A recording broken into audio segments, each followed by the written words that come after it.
So I'm here with. Patrick McIntyre. Nice to meet you, Patrick. Nice to meet you too. How old are you? I'm 54 and just turned 54 in February of 20th, 1969. And do you have any siblings? I have one sister. She's like a year younger than me, and haven't spoken to her in some time because she decided that she didn't want to be part of our family. She was embarrassed to be part of the family for some reason. And I later found out that it was because my mom and me had a stronger relationship between us, and she should never have shown preference for one child over another. But you know, I loved her and was protective of her, walked her home every day after school, and found out later on in life that she had been a victim of rape by my mom's husband, our stepdad. You know, he's abusive to all of us, but this especially like hurt me because just you know, such a young girl to be restrained and probably, you know, made to feel bad, you know, if she didn't like keep it quiet what was going on. But I found out what went on, you know, through her diary, and had a serious effect on probably her, and probably had the reason, probably big reason why she didn't want to be part of our family. I don't know. I felt like we fought for her, but maybe she didn't. But then, you know, my mom, she just passed away this year ago. I'm sorry to hear Yeah, and that was hard on me. You know, I loved her very much and cared for her every day. You know, as her caregiver. And so basically after that happened is about when I lost my place, because I kind of spiraled into depression, and I never used to do any like particular hard drugs other than marijuana, and then I started experimenting with, you know, drugs. Like, it would have been like shortly thereafter my mom died. It's just hard to deal with where like life had taken me, and you know, I just she was like very close to me and a friend, because all my kids live in Windsor. We have great relationships, but they live half the country away, right? How many kids do you have? I have four kids, all from the same lady. And they were born boy, girl, boy, girl. I always said that the boys were mistakes and the girls were planned, because, you know, hey, the boys were accidents, eh? And as well as have another one, you know. So that's how I described it to them. And but they made being a parent a pleasure. You know, no stress at all. They never brought no police to the door. And I did my best to like treat them all equally, because I know, you know, a parent showing preference for another child really had an influence in my life and how it turned out, my relationship with my sister. So, and I don't know how I did it, but I managed to raise them all and have them be all loved equally, and none of them feel like, you know, I showed preference towards any other one. So that's great, you know. And I had a store. I had to work 7 days a week. So during the week I'd work Monday to Saturday doing sheet metal fabrication, installation for roofing companies, and ran a shop for every company I worked for. And then on the weekends I'd like share the time with a collectible store that I had. It was at 30 by 40, 1,200 square feet. So it was like, no, like just like a little store. It was actually quite huge. 22 display cases, and you know, and the kids helped me run the place. So it was something we did together as a family, and brought us closer together. And, you know, like, I'm glad I toughed it out the last 7 years in that relationship. But the last 7 years I wasn't happy, and I found out later the reason why, because she was like seeing somebody else. And so that like definitely hurt, because I love being a dad, and it split the family up because kids wanted to stay with me. They all want to stay with me, but I could only have custody of the two oldest ones. So then all of a sudden, like, our family was split up, and it seriously like affected like the kids, and their, some dealt with it like all right, but some didn't, so it was really tough on them.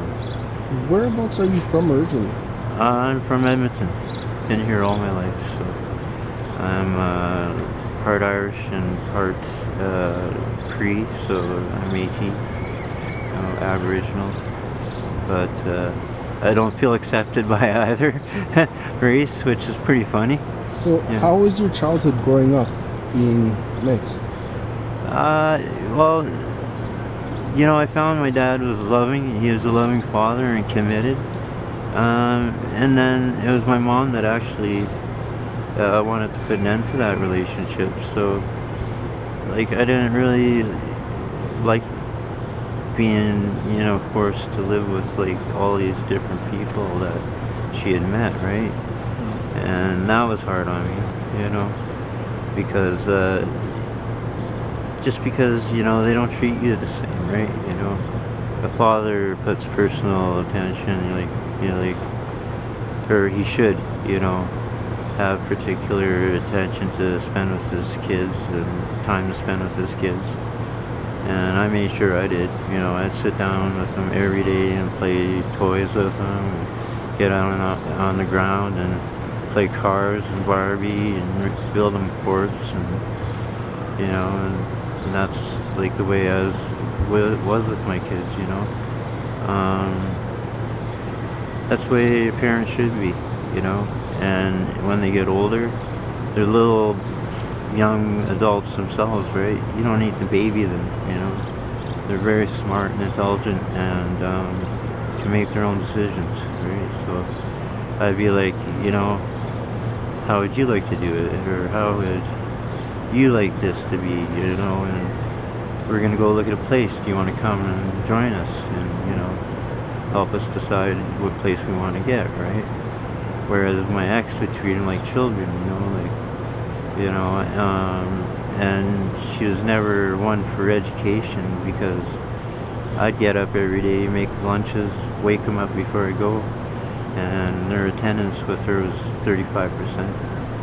Their attendance with me, because I had to take time off, otherwise our kids were going to get taken away, was 95%. So like something, I'm like, what was so hard about it? Like, lunches are ready, and like I'd drive them to school, I'd come back, hour and a half, I'd have the whole place straightened up again, and ready to pick them up, and it's just like, I don't know why it was so hard for her, that she couldn't, manage being a housewife and, being a mother to the children, so. Do you remember when you first had your first child? Oh yeah, I was there for every children, for every child that was born, with the exception of the girl, because I went to go pay the babysitter for pizza. But I missed her coming into the world, like, because of that. But I was there for the entire delivery up to that point. Unfortunately, I wasn't present for her coming out of the body, but yeah, I was there for every child. My first child, actually, I forgot my birthday because he was born 3 days before me. So yeah, he was born on the 17th of February, so I just completely forgot about my birthday. So, how long you been doing these videos for? It's been about coming up on a year. Right on, right on. Good for you. Thank you. Yeah. Congratulations. Thank you very much. I enjoy watching YouTube and TikTok videos. And, it's like really entertaining. So. Thank you. Yeah. This is my second invitation, but the only one I ever accepted. So. I feel honored. Yeah. Yeah. So, Yeah, go ahead. when did things in your life kind of take a turn? Like sour turn would have been primarily when I was told that my ex, the mother of my children, needed me to be out of the house by the end of the, as soon as possible. She gave me till the end of the month, but it was surprising because I talked to her and said I wanted to like her finances were looking good, her credit history is good, and like we could think about like maybe buying a house, right? And then she's like, all of a sudden she's like looking past me. She's not even looking at me anymore. And she's like, yeah, well, I was gonna ask you to like move because I can't have you around the house anymore. I met someone and like I need you to leave, right? I was just like, like so sick, like it's just like somebody punched you in the gut, and basically that's when it started, like, at first it was good, like it's depressing, but then I decided, like, what can I do to better myself for next relationship? And I had to focus on my like health because like I just got out of the hospital. I spent 2 months there. I lost 50 pounds. So I was basically the same state I'm in now. I weighed about a 137.5 when she kicked me out because I was just so didn't know what was right, what was wrong. Felt like walking on broken eggshells. And I was doing nothing wrong. It was like she was doing something wrong. But just recently you got out of the hospital. I was like 126 and a half. What was wrong? I went in for pneumonia the first time, 5 weeks, and they don't allow you to eat for like 7 days, eat or drink. So I was like, just lost like so much weight, then like the stress and lifestyle of like staying, being homeless and staying in, it's nice that they have these places for us, to provide us with a place to, sleep and eat, but there's a lot of pressure that goes with it, like losing your stuff practically every day, like for instance this month I decided, to buy another cell phone. I've lost 9 cell phones in like 8 months, and I had it for 1 day before it was stolen. Like that's how quick it goes. And what it was is I was at a so-called friend's place, and spent the night at his place. And I woke up in the morning. He had some people over, and my phone was gone. So, and this happens all the time. Like I said a couple of days ago, our belongings were in a cart. We were just outside that collision repair, the business right there out front, and sometime in the middle of the night somebody took our belongings in a shopping cart. So my girlfriend's walking around right now barefoot. Well, not barefoot, she has socks on, but we looked around for shoes, asked the Bissell and the Hope and everywhere, and just can't get them, so so that's the stress now, is like we've been attacked by 8 people once.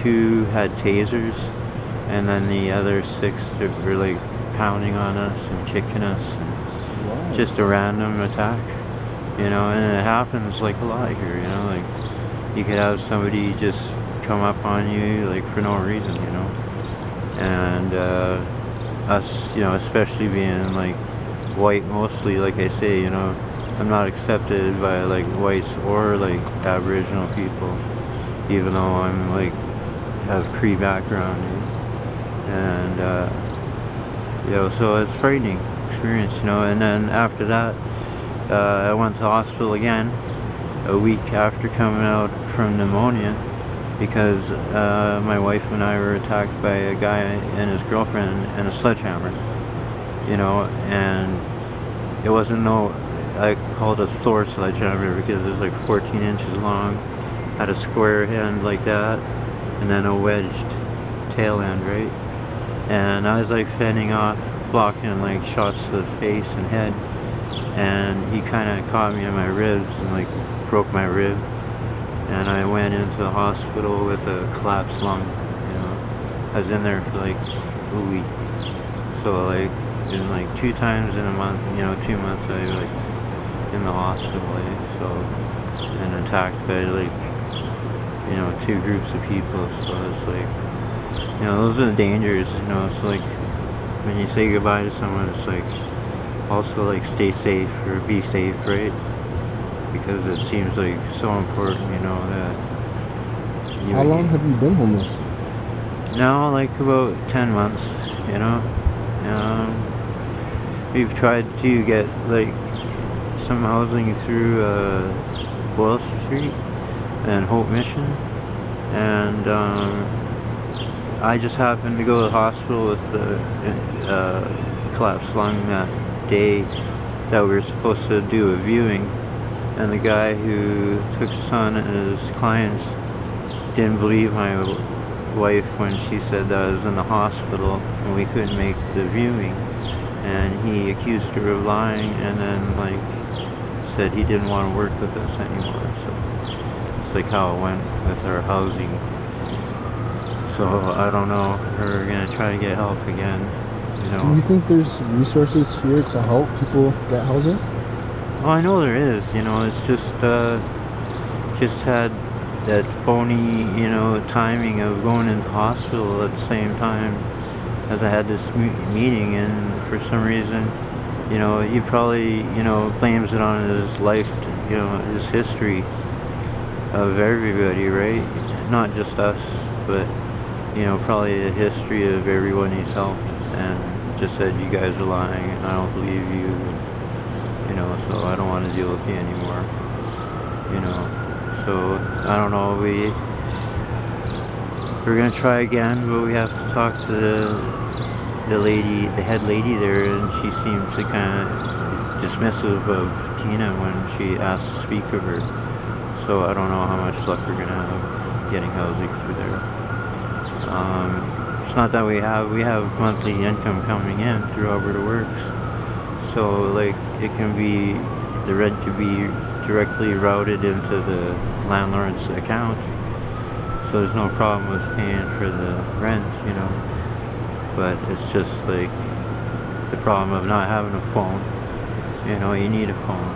Mm-hmm. And like honestly, I don't even know how to keep a phone anymore, because like I said, we had one for one day, $176, and my monthly is like just over 200. And so I tried getting a flip phone, and that didn't work. So Do you know when you first tried using drugs? well, marijuana like has been part of my life since about 17, and I made a little saying about it. I'm like, marijuana for creative thought, not clarity of thought. So it's my little philosophical saying about it. And but like the harder stuff would have been when my family split up and broke up.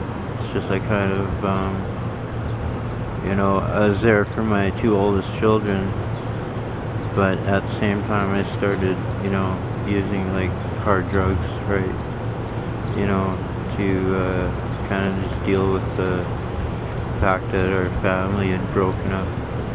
It was because we were together 17 years, so it's a long time, and it's a big change to deal with, and so it's really hard on me, in particular, and then the fact that our family was broken up was really hard. I was living with the oldest too, so I was still a dad, but I miss my youngest too, so much, and you miss like I haven't seen him for like 20 years, all in all. Like I seen him like last, my son came to see me about 8 years ago, 6, 8 years ago. My daughter came 2 years ago. So like, yeah, I've seen him, but you know, then there's wasted time, like lost time that you're never gonna get back. Okay, so it's hard. Yeah. And they're in Ontario? Yeah, in Windsor, Ontario. So yeah. It'd actually be like the thing that I miss the most in my life. You know, my children. So love being a dad. So love having somebody to care for, and you know, influencing them, influence me, and spend my time with. And so yeah, you know, like miss them a lot. And it's been like really hard, like the last little while, like being homeless. Like try not to let it get to me, but it's actually like wearing on me quite a bit lately, like getting pretty depressed. And I don't like getting depressed because it's, you know, it doesn't help anything. You know, it just makes things worse, right? Try to be positive and, you know, think positively, right? You know, but it's been, I've never like lived it like this before, so it's like a really learning experience, and I guess doing drugs is my way of dealing with it because it's just that hard, you know. I want for like a normal life again, be able to watch news and read a book, or not have to worry about like if you're gonna be losing everything you own, you know. So because just in the last little while I lost my last like that shoebox I lost like a while ago, you know, in my storage bins because they threw out my bin. But I lost a stack of all the family photos from, you know, when I was a child to like all my kids. And with that I lost like the last bit of my scrap, or like my sketches, because I've been an artist all my life. I had like, you know, one leather bound book like this thick, and it was all full of sketches and, you know, thoughts and ideas, and I lost that at the same time.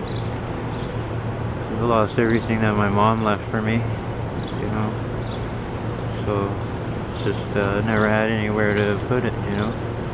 And when you come to these places, they give you one like rubber tote bin to like hold your possessions in, right? So basically everything that you want to hold on to has to fit in that bin, you know. So, you know, and that's like a quarter of a trunk, you know, load of space, you know what I mean? So it's hard to decide what you want to keep and what you want to throw away, right? So What are some of the craziest things you've seen in the last 10 months being homeless?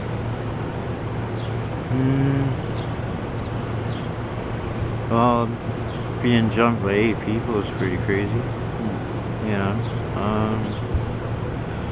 I've seen a lot of people like go into like, you know, like, you know, overdose on drugs. I had 2 friends in 1 month die from overdosing on drugs. I think that it was done on purpose, so that they let them die on purpose, and then because they wanted what they had, right? You know what I mean? Like, they seen their possessions, so why not get them high and, you know, kill them, and then like not help them out, right? And then it, you know, will just be said it was an overdose, right? You know. And I had 2 close friends, you know, die in 1 month, so that was really tough. You know, it's tough not being able to call my kids because I haven't had a phone for 10 months. You know, like I swore, like last time I had a phone, I was just gonna keep it in like my bin. But the first night I spent it at a friend's, and then my friend stole it from me, so I was like, I didn't even have a chance to like even get it to the, you know, whole mission, right? So, but it's, I don't know, it's hard because I don't really own anything anymore. Or like, you can't, because it just gets taken from you or you lose it. like the Hope Mission even throws it out. So, like I was in the hospital, they're like, don't worry, your stuff's safe with us. And then I got out of the hospital, and before I could make it to the Hope Mission, my stuff was thrown out. So, I mean, so they held it till the day I was released, and that was it. So, What do you think can be done to help the homeless community here in Edmonton? you know, I could see this was a problem a long time ago, because like the cost of living was just getting worse and worse, right? You know, now there's like insurance for like, you know, having an animal, or like, you know, apartment insurance because they have balconies or whatever, you know. So basically, you know, like, I don't think it can be helped because it's just, the cost of living is just out of this world, you know. And then what's happening, we're gonna have AI coming in, we have robotics coming in, we have self-driving vehicles coming in. So in the next 5 years, it's only gonna worsen because there's gonna be people, you know, millions of people at a time losing jobs. So I know that's like a negative way of looking at things, but I think people, you know that to be true. You know, they can see it's happening. So hopefully there's something in its place to, you know, like outweigh the negative, you know. But you know, that's like AI and self-driving vehicles is pretty big. You know, there's gonna be a lot of jobs that can be handled by robotics soon, right?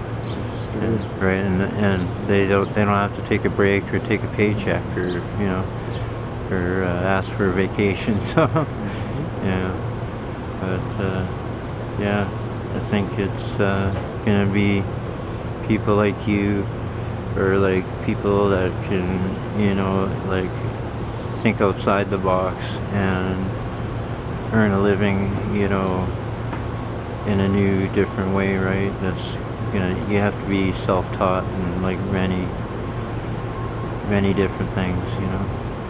So yeah. Thank you very much for your time. I appreciate it. Yeah, I appreciate it, you know, spending my time with you too. So yeah, Thank you. You take care.